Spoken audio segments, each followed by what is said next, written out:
ต่อเหตุการณ์ที่มันเกิดขึ้นเฮ็ดให้เฮาได้ฮู้ว่าแฟนๆของบ้านศรีวิไลและแฟนคลับของน้องธิดาลาวข้าเจ้ามีความสามัคคีกันแน่นแฟ้นขนาดใดเห็นได้จากคอมเมนต์สบายดี FC แฟนคลับทุกทานที่เคารพและนับถือเป็นอย่างสูงโดยเฉพาะ FC น้องธิดาลาว FC บ้านศรีวิไลหมดสุผู้สุคนเนาะเหตุการณ์ที่มันเกิดขึ้นเมื่อวานนี่โอ้เป็นเหตุการณ์ที่ข่อยบ่เคยเจอมาก่อนว่าตามซื่อซะข่อยบ่เคยเจอมาก่อนปกติแล้วเรื่องอ่าประเด็นดราม่าข่อยก็บ่อยากเฮ็ดพ่อปานใดดอกท่านผู้ชมเอ้ยแต่ว่ามาเบิ่งคอมเมนต์แล้วคันบ่เว้าคันบ่เฮ็ดมันยิ่งจะเฮ็ดให้อ่ามันยิ่งจะเฮ็ดให้เขาเจ้าสับสนเรื่องดราม่ายิ่งจะนักจะหนาขึ้นกว่าเก่าเข้าใจเลยเข้าใจตอนพอผู้ออกมาตอบคอมเมนต์นู่นนี่นั่นที่เรื่องที่ผ่านๆมาน่ะเนาะเฮาได้อ่านและเฮาได้เห็นคอมเมนต์แล้วคันว่าเฮาบ่ตอบเฮาบ่เว้าเขาก็จะบ่เข้าใจเขาก็จะเข้าใจผิดและเขาก็จะได้นำเอาเหตุผลตัวนั้นมาเป็นข้ออ้างในการมาคอมเมนต์ต่อไปคือเขาพยายามที่จะจุดประเด็นนะพวกเจ้าคิดบ่เนาะเอากระไฟที่พยายามมาต่อยใส่กับมาจูดเทียนพยายามเอากระไฟมาจูดเทียนมันก็ไปวางบอมไว้จุดนี้วางบอมไว้ช่องนั่นช่องนี้ต่างแต่ว่าช่องใดมันสิเกิดเป็นไฟลุกลามขึ้นแฮงซึ่งช่วงนี้ก็มาเจอช่องเจบ่ลาวนี่เอาเป็นประจำเป็นประจำเข้ามาคอมเมนต์ลักษณะนี้นะท่านผู้ชมคือคอมเมนต์เดียวนี่ก็พอใครนี่พยายามคอมเมนต์นี่เป็น4-5คอมเมนต์เพื่ออยากให้ FC แฟนคลับที่ดาราเข้ามาเบิ่งคลิปนี้แล้วให้ FC ที่ดาราเห็นนะเห็นแล้วเพื่อกะจะก่อให้เกิดว่าหาแนวร่วมนะภาษาไทยก็เอิ้นว่าหาแนวร่วมภาษาลาวเขาเอิ้นว่าหาแนวร่วมคันว่ามีคนคิดลักษณะคือโตก็สิมาเข้าข้างกันได้เกาะกลุ่มกันคือขึ้นบังเอิญว่า FC ของน้องทีดารา FC บ้านศรีวิไลเขาเจ้าเข้าใจเรื่องนี้แจ่มแจ้งมาโดนนานแล้วซึ่งอาจารย์ผู้ศรีวิไลก็เคยเว้าเนาะเคยอธิบายเกี่ยวข้องกับเรื่องนี้มาเหิงนานแล้วแหละแล้วค่อยก็บ่เข้าใจว่าเป็นกลุ่มเก่านั่นบ่หรือว่าเป็นกลุ่มใหม่หรือว่าเป็นผู้ใหม่เพิ่นหาก็จะพาดผ่านมาเป็น FC บ้านศรีวิไล FC น้องทีดาราบ่เพิ่นก็เลยบ่เข้าใจเรื่องนี้บ่ขั้นก่อนอันนี้ว่าเป็น FC คนใหม่สิ่งที่ FC เดิมของบ้านศรีวิไลไปคอมเมนต์ตอบโต้เจ้านั่นหั่นน่ะเนาะก็คือว่าอยากอธิบายได้บ่เป็นลักษณะคือตอบโต้บ่แม่นว่าลักษณะว่าเจ้าผิดเจ้าอหยังต่างๆได้คือ FC แฟนคลับบ้านศรีวิไลพากันอธิบายว่าสิ่งใดควรสิ่งใดบ่ควรเจ้าก็บ่ต้องเครียดต้องขมเด้อคันว่าเป็น FC ใหม่ก็พวกเฮายินดีต้อนรับคันว่าหากระพัดผ่านมาเห็นด้ามมือ2มือนี่ก็ยินดีต้อนรับเด้อก็บ่ได้บอกว่าบ่ได้ห้ามว่าบ่ให้ติดตามได้คือเก่าเหมือนเดิมแต่ว่าฮู้แล้วครั้งต่อๆไปก็บ่ให้มันเกิดขึ้นบ่ให้มันมีคอมเมนต์ลักษณะแบบนี้แต่ถ้าคันว่าเจ้าเป็น FC บ้านศรีวิไลมาแต่เหิงแต่นานอันนี้นี่เนาะอันนี้นี่ถือว่าบ่สมควรอย่างยิ่งที่จะมาคอมเมนต์แบบนี้บ่สมควรอย่างยิ่งเนาะในฐานะที่ค่อยเป็นเจ้าของช่องนี่ค่อยก็บ่สบายใจที่มาคอมเมนต์ลักษณะแบบนี้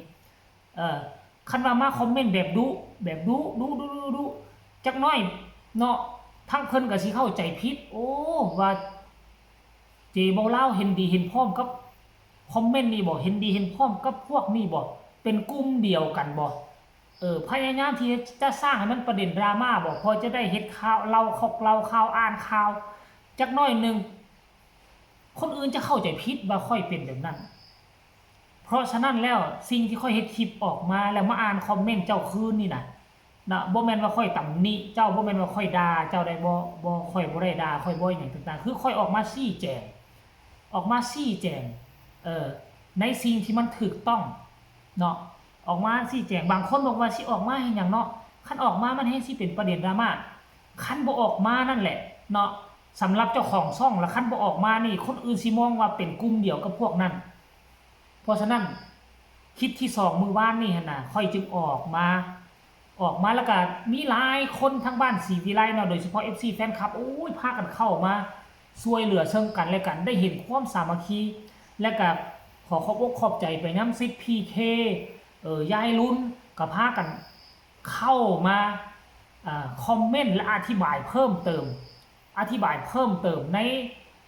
ในส่วนที่ค่อยขาดหายไปเนาะเข้าไปคอมเมนต์ใน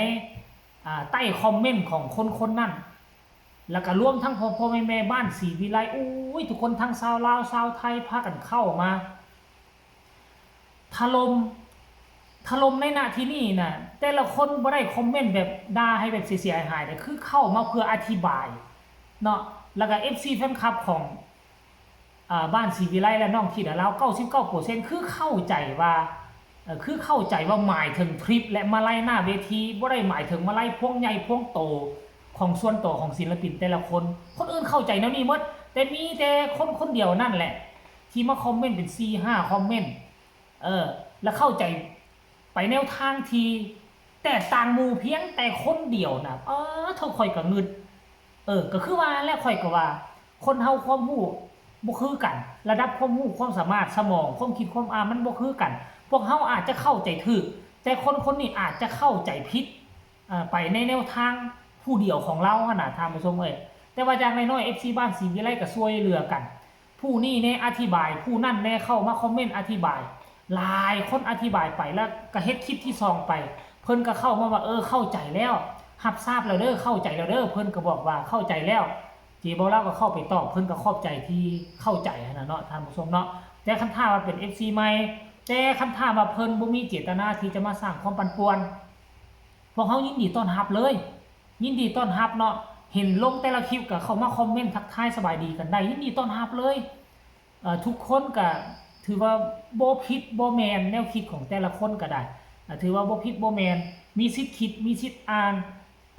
ต่ว่าคอมเมนต์มื้อวานนี้ของเจ้าหั่นมันก็ค่อนข้างว่าเฮาเบิ่งแล้วคล้ายๆคือว่าซอที่จะนำทางไปให้มันเกิดประเด็นดราม่าบ่ว่าจะว่าเอารัดเอาเปรียบที่ดาราบ่ว่าจะพ่อแม่ที่ดารายังยากยังจนอยู่ยามใดน้องสิมีรถขี่มีบ้านอยู่แล้วก็เป็น4หน้า5คอมเมนต์เว้ยเฮาเบิ่งแล้วเฮาก็รู้สึกว่ามันลักษณะคือพยายามชักจูงให้มันเกิดดราม่าค่อยก็เลยเฮ็ดคลิปที่2ออกมานั่นเองเนาะก็หวังว่าเจ้าสิเข้าใจเนาะก็บ่ต้องเครียดบ่ต้องคมกันเด้อบ่ต้องเครียดบ่ต้องคมกันก็ยินดีต้อนรับคันมาดีพวกเขายินดีต้อนรับคันหากว่ามาบ่ดีก็คือเจ้าเห็นแล้วเมื่อวานนี่ FC บ้านศรีวิไลป้าโทร่วมแฮงร่วมใจกันขนาดเลยร่วมแฮงร่วมใจกันขนาดอันนี้แหละ FC น้ำดี FC มีคุณภาพเนาะที่พอผู้พยายามคัดเก่าคัดกรองมาตั้งแต่เริ่มต้นพุ่นจนมาฮอดปัจจุบันนี่อันนี้แหละเนาะความรักความสามัคคีของคนทั้งสองฝากฟังแม่น้ำของเพราะว่าน้องธิดาลาวก็คือศิลปินของ2แผ่นดินเนาะสำหรับคลิปนี้ก็มานำเสนอแล้วก็มาเว้าถึงความรู้สึกที่ได้เห็นความสามัคคีหมู่บ้านนี่รู้สึกปลาบปลื้มใจแฮงเนาะก็ต้องขอขอบอกขอบใจทุกคนคลิปนี้ก็ฝากไว้อีกคลิปนึงขอคนละ1ไลค์1แชร์เส้นเก่าเส้นเคยกดติดตามให้พร้อมที่สำคัญจะกดข้ามโฆษณาผู้ใดมีคำคิดคำเห็นก็ส่งข่าวมาได้ต่อเหตุการณ์เมื่อวานนี้แลกเปลี่ยนบทเรียนนำกันได้สำหรับคลิปนี้ลาทานผู้ชมเป็นเพียงซ้ำนี้ก่อนสบายดี